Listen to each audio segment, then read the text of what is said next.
Okay, now we're going to talk about an article written by Corey Schaefer. Teens sentencing becomes critique. Juvenile system. A 17-year-old boy was sentenced Tuesday to spend 30 years in prison for carrying out a string of armed robberies at Cleveland State University near Playhouse Square.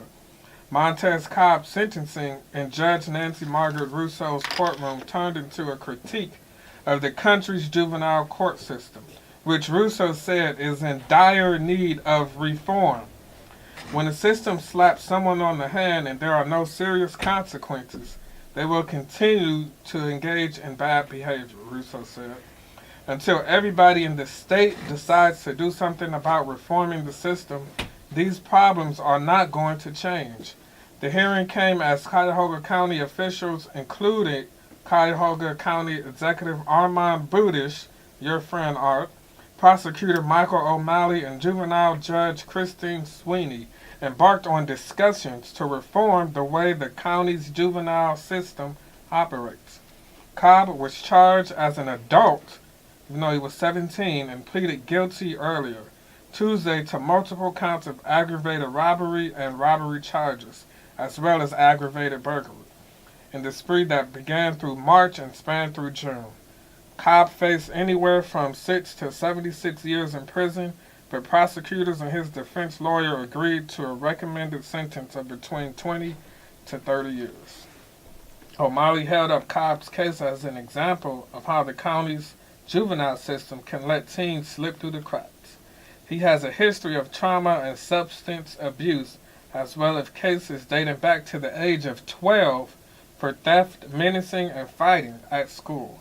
Who didn't fight at school? But anyways, those cases came before he was picked up with 3 other teens in 2015 for robbing a pregnant woman outside a Valley View restaurant.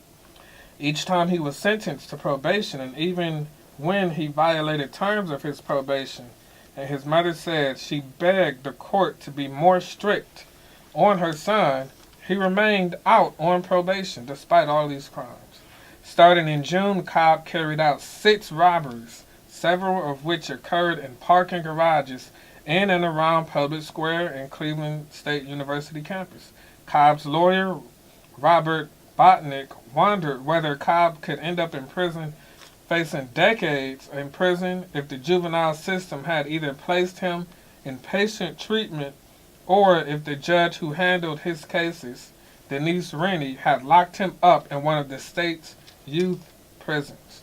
I think he has failed by so many people at so many steps along the way, he said.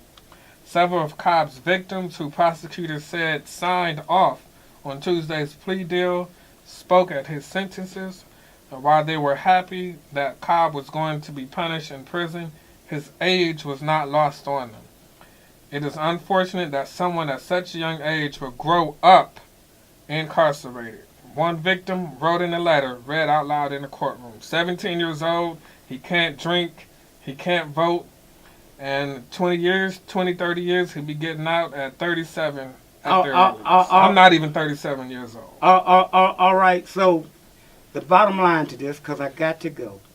I'm sorry I missed so many of my phone calls. I'll try to catch you next week. We'll try to talk much less. But the bottom line is this. Mamas all across the city who have what we call unruly boys and girls, particularly boys, they need help.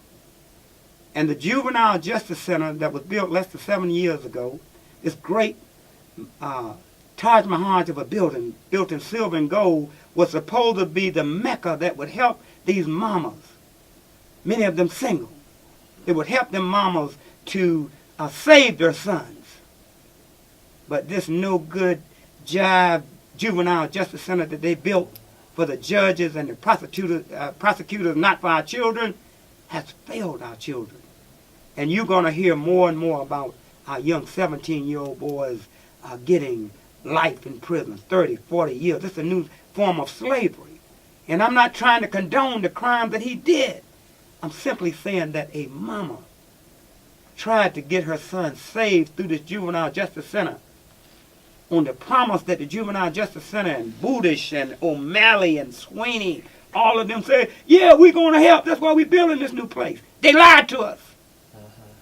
If you want to talk to us more about it, because we're going to picket the Juvenile Justice Center. We're going to shut it down. Instead, we're just waiting for the weather to get a little bit better. Another thing I want to add is that this is kind of downplaying our intelligence, because these people, they know the statistics better than we do. They know the statistics of repeat offenders. They know when these juveniles commit certain crimes that later down the line they'll commit more of these crimes if certain measures are not taken.